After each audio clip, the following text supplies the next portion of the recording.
Hello students, कैसे हो आप सब लोग। आई होप कि आप घर पर होंगे, बिल्कुल स्वस्थ होंगे और एकदम मस्त होंगे। तो जैसे कि आप जान रहे हो, हम लोग ने 9th स्टैंडर्ड के साइंस के 3 लेक्चर कंप्लीट कर लिए हैं यूट्यूब प्लेटफॉर्म पर, और आज हमारा ये चौथा लेक्चर है बच्चों।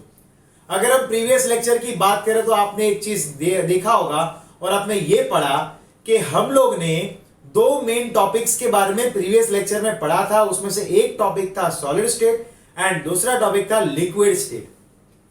उसी लेक्चर के अंदर हम लोग ने गैसियस स्टेट बाकी रखा था, जो आज हमें कंप्लीट करना है। तो आज के दिन में हमारे दो टारगेट है, दो चीजें हमें कंप्लीट करनी है। उनमें से एक है that is gaseous state and दूसरा है पेज नंबर 6 में जो इंटेक्स क्वेश्चंस हमें दिए हैं बच्चों, 4 इंटेक्स क्वेश्चन दिए, वो हमें कंप्लीट करने हैं बच्चों। ठीक है, तो चलिए हम लोग पहले एक काम करते हैं, solid state and gaseous state I mean liquid state दोनों के बारे में शॉर्ट में एक बार रिवाइज कर लेते हैं और फिर हम लोग गैसियस स्टेट पे जाते हैं। पहले तो आप ये देखिए कि भाई सॉलिड स्टेट क्या होते हैं। याद रखना, सॉलिड स्टेट में पार्टिकल्स जो रहते हैं वो क्लोजली पैक्ड रहते हैं, अट्रैक्शन हाई रहेगा, उनका वॉल्यूम डेफिनेट रहेगा, उनका शेप भी डेफिनेट रहेगा, वो नॉन कंप्रेसिबल रहेंगे, वो रिजिड रहेंगे। ठीक है, और रिजिड यानी कि वो अपने शेप को चेंज नहीं कर पाते और उनके अंदर फ्लूइडिटी नहीं होती है बच्चों। उसके कंपैरिजन में लिक्विड स्टेट में वो माइनर सा कंप्रेसिबल रहेगा, लेकिन वो नेग्लिजिबली कंपेरेबल रहेगा। फिर लिक्विड स्टेट में पार्टिकल्स के बीच में थोड़ा सा डिस्टेंस ज्यादा रहता है और वो थोड़ा सा मोशन कर पाते हैं। उनको ड्रॉप करने पर वो क्या करेंगे, तो वो फ्लो होना शुरू हो जाएंगे, यानी कि उनके अंदर फ्लूइडिटी रहती है बच्चों। लिक्विड के अंदर क्या रहेगा, फ्लूइडिटी, एक नई प्रॉपर्टी रहती है उनके अंदर। ठीक है, लेकिन ये इनके डेफिनेट शेप नहीं हो सकते। लिक्विड को आप जो भी कंटेनर में डालोगे वो उस कंटेनर का शेप कर लेगा, लेकिन बच्चों उनका जो वॉल्यूम रहेगा वो तो डेफिनेट ही रहेगा। ये लिक्विड स्टेट की बात है बच्चों। ठीक है, चलिए तो फिर ये दोनों के बारे में हम लोग ने पढ़ा, that is solid and the liquid state. लेकिन मैं आपको एक और बहुत जोरदार बात बताने जा रहा हूं लिक्विड स्टेट के बारे में। वैसे तो लिक्विड स्टेट को हम लोग नॉन कंप्रेसिबल ही बोलते हैं, लेकिन ये कैसे प्रूव किया साइंटिस्ट ने। तो साइंटिस्ट लोग ने क्या किया था, उन लोग ने 1 लीटर वाटर लिया था, 1 लीटर वाटर, और उस 1 लीटर वाटर को एक कंटेनर के अंदर भर दिया था। वो कंटेनर के अंदर जो वाटर भरा था उसके ऊपर उन्होंने स्टेप बाय स्टेप प्रेशर देना शुरू किया। देखो बच्चों, अभी हम लोग कितने एटमॉस्फेयर में बैठे हैं, तो अभी हम लोग एक एटमॉस्फेयर के अंदर बैठे हुए हैं। अर्थ एक ही है ना, और हम लोग एक ही अर्थ में बैठे हैं ना, तो उसका एटमॉस्फेयर कितना होगा, उसका एटमॉस्फेयर भी एक ही होगा। तो हमारे बॉडी के ऊपर एक एटमॉस्फेयर जितना प्रेशर लगता है, लेकिन हमारी जो बॉडी है वो बॉडी क्या करती है, तो बाहर की तरफ प्रेशर उतना ही देती है। तो अभी हम लोग एक एटमॉस्फेयर के अंदर बैठे हुए हैं और अपने बॉडी के ऊपर एक एटमॉस्फेयर जितना प्रेशर लग रहा है, लेकिन अपनी बॉडी भी बाहर की तरफ उतना ही प्रेशर दे रही है ताकि ये बैलेंस्ड रहे। अगर बच्चों इन प्रेशर में कुछ भी आगे पीछे हुआ, अप एंड डाउन हुआ, तो फिर हमारे बॉडी के ऊपर कुछ ना कुछ उसकी इफेक्ट होना शुरू हो जाएगी, एक कंपन होना शुरू होगा।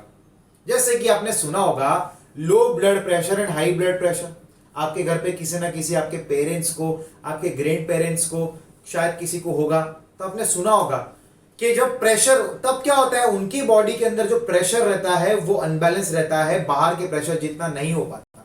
और क्योंकि वो उतना प्रेशर नहीं हो पाता बच्चों, होता ये है कि उनके बॉडी के अंदर उनको कंपन फील होती है। लेकिन कभी कभार अगर वो बहुत ज्यादा हो गया तो वो उनके लिए डेडली भी हो सकती है बच्चों। ठीक है, अगर वो अनकंपेरेबल हो गया तो फिर वो सीरियस इश्यू क्रिएट कर सकता है। यानी कि लिक्विड स्टेट के ऊपर उन्होंने क्या किया था, 1 लीटर वाटर के ऊपर धीरे धीरे प्रेशर देना शुरू किया।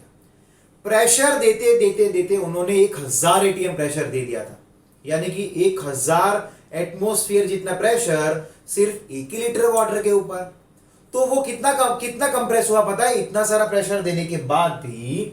अब वहां पर वो 1 लीटर था, वो वाटर 1 लीटर था, और 1 लीटर वाटर यानी कि 1000 ml होता है प्यारे बच्चों। तो उसका जो वॉल्यूम था वो सिर्फ 4% जितना घटा, यानी कि 4% जितना ही वो कंप्रेस हुआ। यानी कि उसका वॉल्यूम 40 ml घटा तो 960 ml हो गया। अब ये 1000 के कंपैरिजन में 960 तो नियरली सेम ही हुआ। इसका मतलब कि इतना सारा प्रेशर देने के बावजूद भी वॉल्यूम में एक माइनर सा चेंज आया। तो उन लोग ने ये ऑब्जर्वेशन निकाला कि वॉल्यूम लिक्विड के ऊपर प्रेशर का कोई इफेक्ट होता नहीं है बच्चों। ठीक है, तो ये दोनों स्टेट हमने प्रीवियस लेक्चर में कंप्लीट किए थे। आज हम लोग गैसियस स्टेट में आगे देखते हैं। गैसियस स्टेट की सबसे बेस्ट बात यह है कि दे आर हाईली कंप्रेसिबल, उसको हम कंप्रेस कर सकते हैं। लेकिन एक चीज मैं यहां पर ऐड करना चाहता हूं, no definite shape and volume, उनका कोई डेफिनेट शेप एंड वॉल्यूम में नहीं होता। फॉर एन एग्जाम्पल, आपने मान लो कि एक गैस, मतलब मान लो कि आपने एक सिलेंडर लिया गैस का। अब वो सिलेंडर की साइज मान लो इतनी सी है कुछ, आप उतने ही गैस को छोटे से सिलेंडर में भी भर सकते हो, आप उतने ही गैस को और भी बड़े सिलेंडर में भर सकते हो। समझ में आया कि नहीं? यानी कि वो जो गैस है, उन गैस को आप लोग अलग अलग वेसल में भर सकते हो और वेसल के मुताबिक उसका वॉल्यूम और शेप हो जाएगा।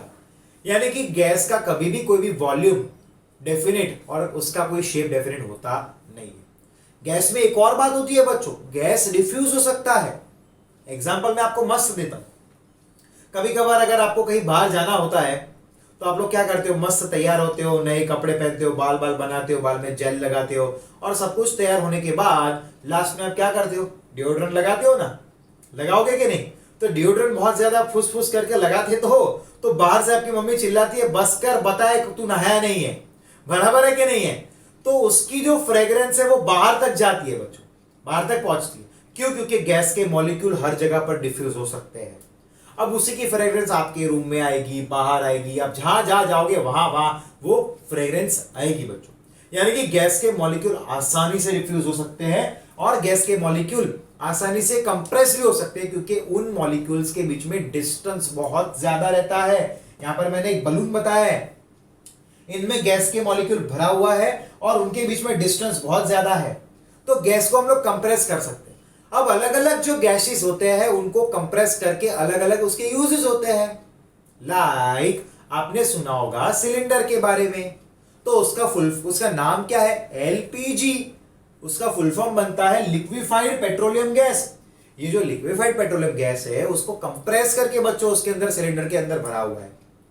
इवन अभी कोरोना का टाइम चल रहा है, बराबर के नहीं? और आपने सुना होगा कोरोना के अंदर सांस लेने की तकलीफ होती है, तो फिर क्या करते हैं, उन पेशेंट्स को वेंटिलेटर लगाए जाते हैं, ऑक्सीजन वाले वो लगाए जाते हैं कि नहीं, ऊपर वो मास्क जैसा लगाया जाता है, कुछ पाइप लगाया जाता है नोज में, बराबर के नहीं? तो वो जो सिलेंडर रहता है ऑक्सीजन जिसमें प्रोवाइड करते हैं, ठीक है बच्चों, तो ऑक्सीजन सिलेंडर भी लगाए जाते हैं। ये जो ऑक्सीजन सिलेंडर को लगाए जाते हैं, वो सिलेंडर जो होते हैं बच्चों, उसको भी कंप्रेस करके भरा जाता है।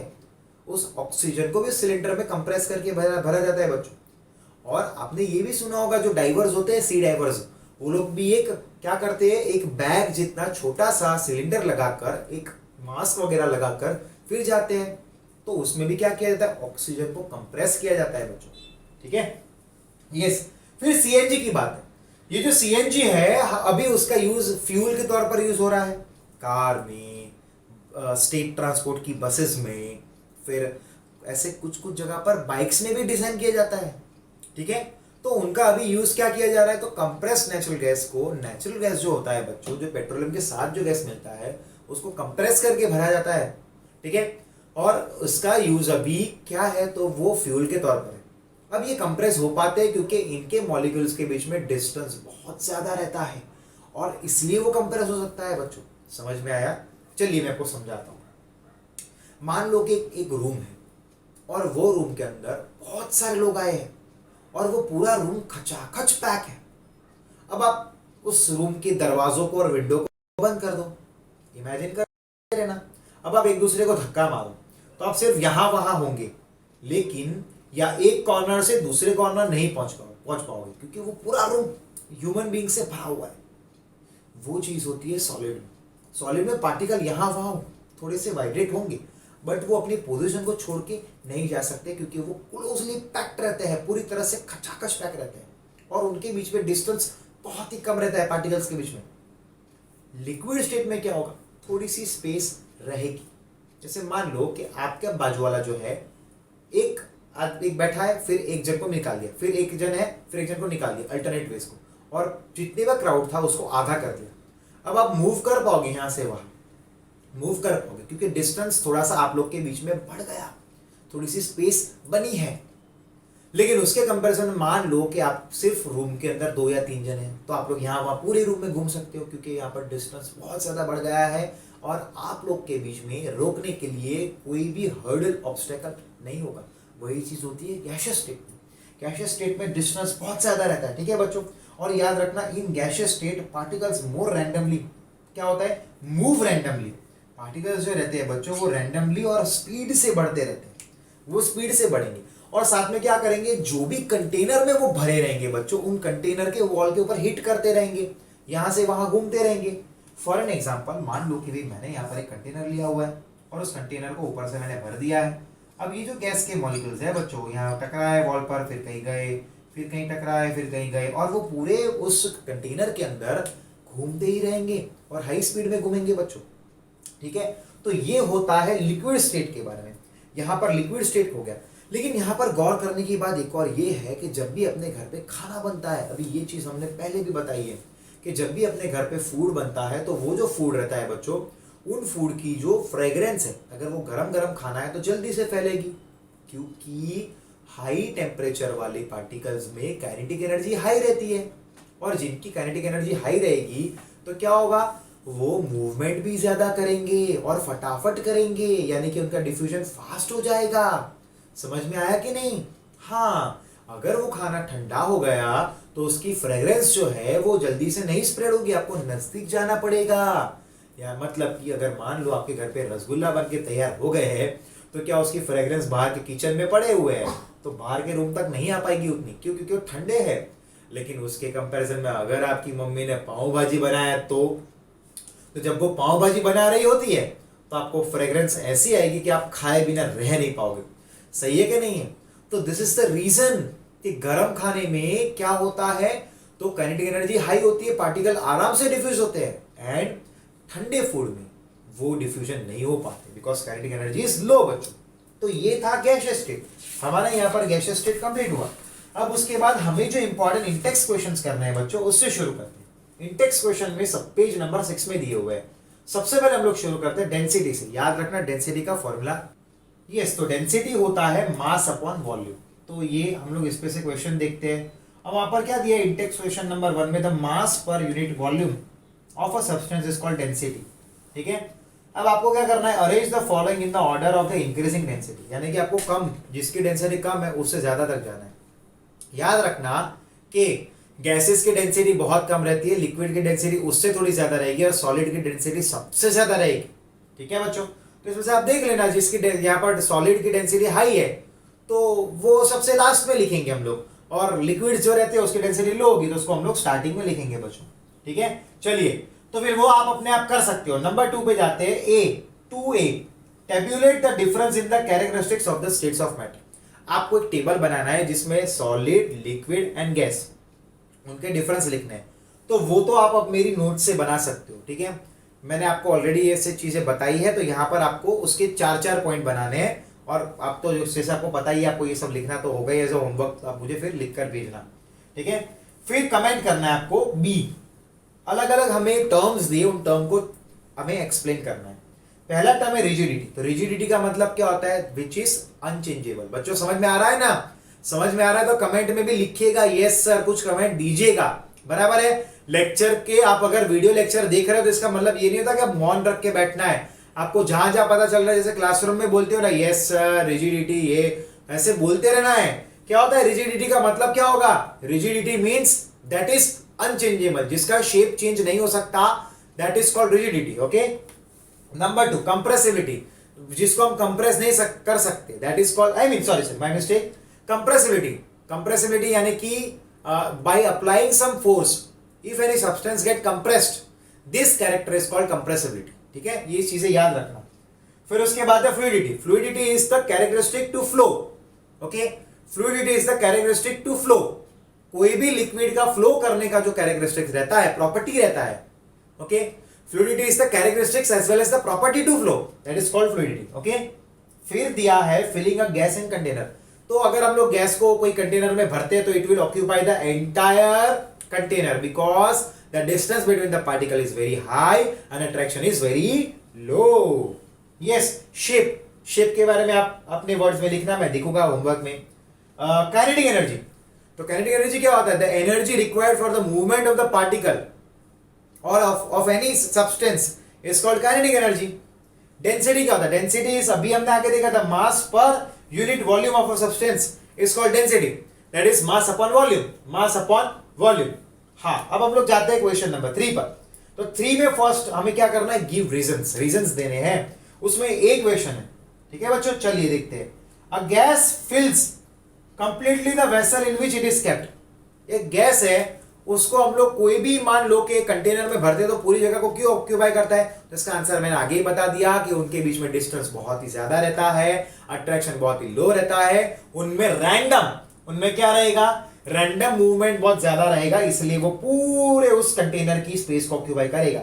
A gas exerts pressure on the wall of the container. ये भी हमने हमारे लेक्चर में, आज के ही लेक्चर में डिस्कस कर लिया है कि जो भी गैस के मॉलिक्यूल रहते हैं उनकी रैंडमनेस, रैंडम मूवमेंट रहती है और स्पीड से रहती है। तो क्या करते हैं? वो वॉल पे जाकर टकराते हैं, it hits to the wall. ठीक है। नंबर 3, अ वुडन, मतलब किसी, a wooden table should be called solid. Obvious बात है, अगर वुडन टेबल को सॉलिड क्यों बोलेंगे? इसलिए बोलेंगे क्योंकि जब हम उसको प्रेशर देते हैं तो वो कंप्रेस नहीं होता, ठीक है, वो फ्लो नहीं हो पाता, फिर वो रिजिड है। ये कैरेक्टरिस्टिक्स की वजह से वो कैसे रहता है? वो एक सॉलिड में कंसीडर किया जाएगा। And the question, we can easily move our hand. हम लोग आसानी से एयर में अपने हैंड को मूव कर सकते हैं, but to do the same in a solid block of wood we need to do a karate expert. सही बात है कि नहीं? चलिए, अगर हमें इसमें एयर में इसे हाथ मूव करना है तो हम आसानी से मूव कर सकते हैं। क्यों? क्योंकि हवा में जो मॉलिक्यूल्स है, जो भी गैस के मॉलिक्यूल है, उनमें डिस्टेंस बहुत ज्यादा है, यानी कि बीच बीच में एम्प्टी स्पेस बहुत ज्यादा है और अट्रैक्शन भी लो है, तो हम आसानी से हमारे हैंड्स का मूवमेंट कर सकते हैं। लेकिन अगर हम कोई सॉलिड की बात करें तो हम उसको मूव नहीं कर सकते। उसमें मूव करने के लिए हमें उसको तोड़ना पड़ेगा, ठीक है कि नहीं? फिर हम उसमें से फिर पास थ्रू इट। समझ में आया? तो ये उसके आंसर हुआ है। फिर फोर्थ एंड आखिरी क्वेश्चन है आज का हमारा, liquids generally have lower density as compared to solids, okay, but you must have observed that ice floats on water, find out why. यहां पर क्या बताया कि लिक्विड की जो डेंसिटी होती है वो सॉलिड के कंपैरिजन में लो रहती है, लेकिन फिर भी वाटर के ऊपर आइस फ्लोट करता है। वो तो आपको पता ही होगा, आपने देखा होगा। अगर नहीं पता तो आप काम करना, आज एक ग्लास लेना, पानी भरना, ऊपर एक बर्फ का टुकड़ा लेकर डाल देना, वो फ्लोट करेगा। क्यों करेगा? पहले ये हम समझते हैं। उससे पहले हम ये समझते हैं कि सॉलिड की डेंसिटी क्यों ज्यादा रहती है, क्योंकि उसमें जो वॉल्यूम रहता है वो पूरी तरह से ऑक्यूपाई हो जाता है सॉलिड में, लेकिन लिक्विड में कुछ स्पेस रहती है। तो स्पेस रहने की वजह से उनके क्या रहता है, उतना वो वॉल्यूम को ऑक्यूपाई नहीं करता, तो उनकी डेंसिटी लो हो जाती है बच्चों, ठीक है। लेकिन जब हम आइस की बात करते हैं तो आइस के अंदर वो पोरस रहता है, उनके अंदर स्पेस कुछ एम्प्टी रह जाती है, और उसी की वजह से उसका क्या होगा, वॉल्यूम ज्यादा होगा, बट उसने ऑक्यूपाइड स्पेस कम रहेगी।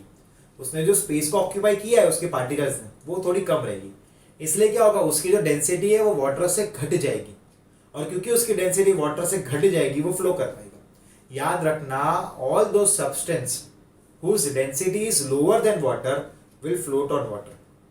जिन जिन की डेंसिटी वाटर से कम रहेगी वो सारे फ्लोट कर सकते हैं पानी के ऊपर, और जिनकी डेंसिटी हाई रहेगी वो फ्लोट नहीं कर पाएंगे। लाइक एक पत्थर है, पत्थर को आपने पानी में ड्रॉप किया तो वो नीचे चला जाएगा, क्योंकि उसकी डेंसिटी वाटर से हाई है, ठीक है। लेकिन अगर आप एक वुड का ब्लॉक लोगे और उसको ऐसे ड्रॉप करोगे तो वो ऊपर फ्लोट करेगा, क्योंकि वुड की जो डेंसिटी है बच्चों वो वाटर के कंपैरिजन में लो है। तो बच्चों, आज का हमारे टॉपिक्स यहाँ पर कंप्लीट हुए हैं। आज का एक इंपॉर्टेंट चैप्टर टॉपिक हमने कंप्लीट किया है। आज का टॉपिक बहुत ही इंटरेस्टिंग था। आई होप कि आपको मजा भी आया होगा। तो आपको क्या करना है, इसका स्क्रीनशॉट लेना है, इसकी नोट्स और ये सारे इंटेक्स क्वेश्चन मैंने जो डिस्कस किए उसको आपको लिख देना है, और लिखकर मुझे, आपको 2 बार लिखना है बच्चों, लिखकर आपको मुझे होमवर्क ड्रॉप करना है। मैंने देखा है बहुत सारे बच्चे मुझे फोटो नहीं भेज रहे, लिखकर फोटो भेजो मुझे। ऑल द स्टूडेंट्स ठीक है बच्चों? ओके, तो अब हम लोग मिलेंगे अपने नेक्स्ट लेक्चर में। Till then take care, goodbye and have a good day.